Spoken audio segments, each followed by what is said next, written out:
Back to our US correspondent Alexis Daish, who is in the thick of the chaos at protests in Los Angeles. Lexi, checking back in with you. We've got burnt out police cars, we've got arrests. We spoke to you about 10 minutes ago. Bring us up to speed. So we're now at the other end of the demonstration. You can see riot police here still holding the line.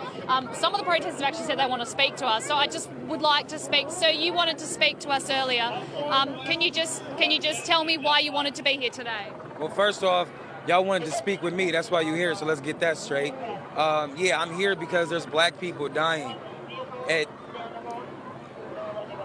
There's no reason for what's going on. You understand what I'm saying? Like, I don't know where you're from. It sounds like Australia or something. We're from Australia, yes. Okay, for sure. So here in America, when you look like this, there's a whole lot more you have to worry about than any other person that walks this earth. Like, I mean, you talk about George Floyd.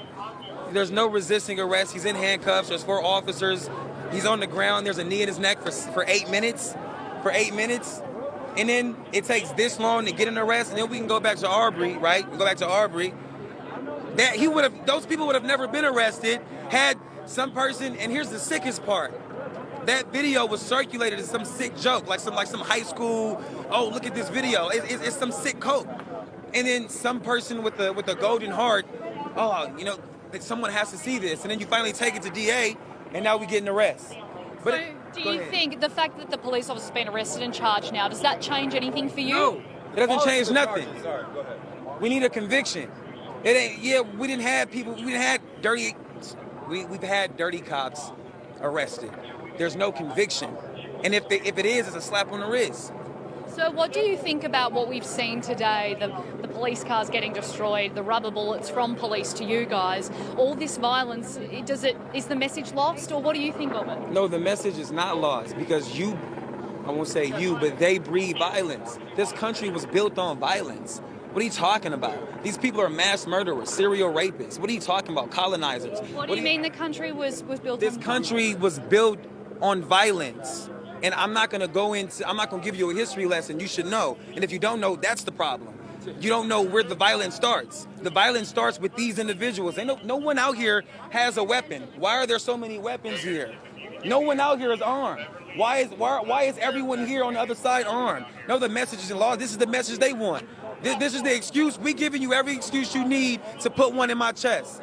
So how does this end? How do these protests end, do you think? What was that? Like, what's the end game? Where does this end? The end game is balance and equality. The end game it's been what we've wanted since the beginning, right? Since 1863, since we were supposed to have been free, right?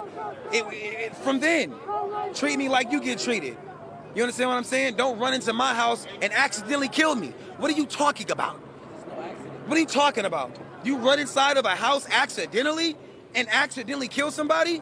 Oh, dang. I'm sorry. Come on, man. Y'all know what time it is. That's why you out here.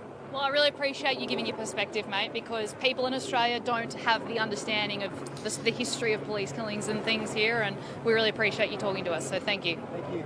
Lexi, that so does give us...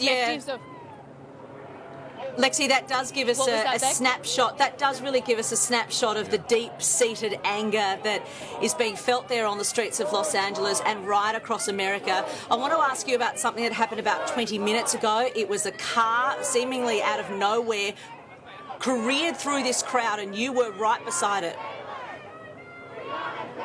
Yeah, it was about 20 minutes ago, and at the other end it was pretty much just like this, but things were getting pretty heated because the protesters was trying to breach the police line, and we were staying next to a car in case they did break that line. We were trying to stay out of harm's way. But all of a sudden, this guy drove his car. It was a maroon car through the crowd of protesters, through the police line, completely out of nowhere. And one of the people I'm with said he actually saw the driver's face, and it looked like he was laughing. But why you would do that in the midst of what is going on here, I don't know. We saw him. He was arrested. Police were able to catch up with him, and we saw him up against a wall with police not long ago. And I think he has just been taken away. But one would ask why you are doing something like that in the midst of a demonstration. And you can see down this end things are peaceful now. They are chanting, they are holding signs, and things seem to be relatively under control for now. But I mean, as we saw from that instance with that car, you just have to be, the police in this situation have to be prepared for anything at any given time. The crowds a little earlier on were throwing kind of projectiles over the crowd into here before. They're not doing that at the moment, but you know, you just can't imagine how on earth do the police deal with a situation like this. They are outnumbered at this end of the demonstration.